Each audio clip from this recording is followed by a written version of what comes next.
So, another big thing that happened this week was there was a state of play A lot of gameplay. for PlayStation and showed pretty much it was just Final Fantasy 16 gameplay. Yep. And it looked awesome. I don't know if we need to see any more. At the end, they were like, and stay tuned, we'll be showing even more before the game comes out. And I'm like, you showed You don't quite need a to bit. show any more. Showed me too much. And I'm not saying that in a bad thing. Like, don't show me anymore. I'm saying, like, I'm excited for this game. I kind of don't want to know anymore. I just want to play it. Nope. I don't either. So I wrote down a few notes that I liked about the presentation. Was just the world looked awesome. Mm-hmm. It looked much more fantasy than Final Fantasies have been for a while. I'm going to use the word beautiful. Beautiful. I think the world looked beautiful. No, it did. It really did. looked- Yeah. yeah. Yep. I was really excited to hear some of the music they showed. Like there was a part where they were talking about like you're gonna have a hideout where you can like converse with your characters and you can buy new weapons and upgrade things. And the music that was playing when they were showing that part of the gameplay gave me very like Final Fantasy VII vibes when you're like in like one of the towns with Aerith or something. Like it just had very like. It sounded much happier than the trailers we've seen, and I was a little worried this game was going to be just all serious and kind of like dark, which it does look like it's going to be more than other Final Fantasy games have been, but it's good. But that kind of gave me some hope that there will still be some fun aspects to it too, which most Final Fantasy games have always had. Yeah, I will say this. Based on what they've shown, though, so far, this isn't really... I'm getting it day one. I'm excited for it. But it is still... They've shown a lot of gameplay. It looks awesome. But it's actually the least amount of character interaction I've ever seen on a Final Fantasy so far. Like 15, it was all about friends on a road trip sort of thing. And this, it's kind of like, oh, no, you're going to meet characters on the way, and they're going to fight. You can't control them, but they're going to fight with you. And I was like, I'm not even sure how I feel about that yet. I'm going to have to play it because the gameplay looks extremely fun. But, when I switch between Aerith, Tifa, Cloud, Barrett, that is really entertaining. I'm just using it as an example.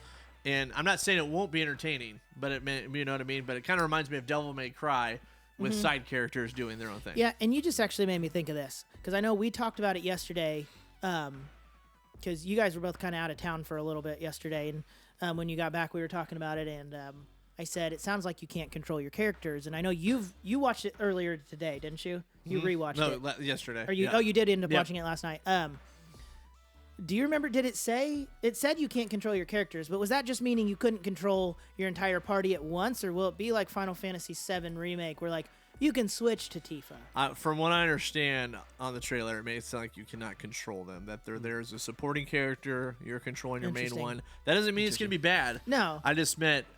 I would say if I'm trying to come up with something to say, is there anything I'm concerned about? I always feel like all the Final Fantasies put such an emphasis on character development that this is the least I've ever seen from a trailer aspect. That doesn't mean it's not going to be the case. I just meant this looks more like exploring really fast-paced combat, but it doesn't. I'm not seeing as much as far as the character development side from the trailer so far. No, and also with the trailers, we were talking about this a little last night that I have so far with anything they've shown, I haven't seen anything that's like, I guess the word would be technology based. So like Final Fantasy VII, for instance, Midgar is like, it's more sci-fi almost than it is fantasy. And a lot of Final Fantasies blend that like aspect of almost like a sci-fi game with a fantasy game. This just looks almost like something straight out of Witcher 3 or some game like that, which isn't necessarily a bad thing. But I did notice if you look closely in some of the gameplay, there's a part where there's like almost like a pirate ship looking thing that they're on, and when the camera kind of goes around, Is you it can gonna see fly? you can see a rocket on the back that's blowing fire. So that gives me hope that there is some. I'm expecting that at some point in the game, you're gonna like come over a hill, and then you're gonna see this like town that's just all like lit up with electric lights and like something that's you're gonna kind of bring it more into like the normal Final Fantasy realm. Yeah. Yep. But so far they haven't shown anything like that. And again, not that that's a bad thing by any means. It just definitely looks a little different. Yeah, for sure. I got a question for you guys. Do you feel like too much is shown now for things because I bring up this question because, and maybe this is just my personality. When I know I'm gonna want to either buy something or like for a movie's sake watch something, I don't necessarily want to see a lot, and so I'm wondering like, now granted you have to have a name behind yourself. Obviously, Final Fantasy, right? There's an established thing there, but it's like, in some regards, I'm like, I feel like it would have even been cooler if they didn't show any trailers at all and just some sort of teasers and like left it all up to mystery. Like, I don't know. I will say, here's my thought on that. We're already sold on it. Yeah. And I feel like there's going to be people on the fence that, like, as long as they are saying, hey, this state of play is literally showing Final Fantasy 16 gameplay, and if you're someone's like, well, I don't want to see it, well, then don't watch it. Yeah, I mean, that's fair. Because sometimes I feel like it's really tempting and hard not to. No, I when get it's it. out there. I just meant at the same time, I want the game to sell well. So if someone's on the fence and want to see it's like cool, then watch it. But I agree. They'll do a lot of demos, right? Yeah. I never play demos because I'm like, I don't want to run it. I already know I'm going to buy it. The only time I play a demo, but for someone that's on the fence, the only time I play a demo is if I've already read that it will connect to the game. Like for instance, Octopath Traveler. I know when that came out, the demo let you play up to like 3 hours or something, and then that carried over. Gave you a save file, so when you got the game, you started there. So it was just basically like getting the game a little earlier. Have you ever played a demo that you were on the fence about? Well, there was something recently that we of a game I was on the fence about. Meaning like, well, I'm going to play this demo to see if I want to get it. Because I feel like that, in that sense, it's helpful. Yes. Man, I can't remember what game it was. I remember it wasn't that long ago. I remember playing a demo that of a game I was excited for, and then after playing the demo, I was like, no, not buying it. Oh, it did the opposite. Yeah, I can't remember what game it was, but I remember having that feeling, and I was like, they probably shouldn't have put that demo out there. Okay, now I really want to hear the comments because the demo had the opposite. Yeah, has the demo ever ruined it for you? Yeah, have you ever played a demo and you were like, nope, not buying this now? Yeah, I just feel like in some regards we've lost the art of mystery. Like sometimes I like the unknown. Sometimes I like just seeing like, wait, hold on, they're gonna do a new game and then they don't give me much, and it's like, oh my gosh, what's happening? Like, I almost feel. Yeah, correct me if I'm wrong, but wasn't Zelda Breath of the Wild kind of that way? I don't think they showed a lot. They didn't. But yeah, there's a lot of mystery. Yeah. I remember what game it was, which actually ties in perfectly. It was Final Fantasy Stranger of Paradise.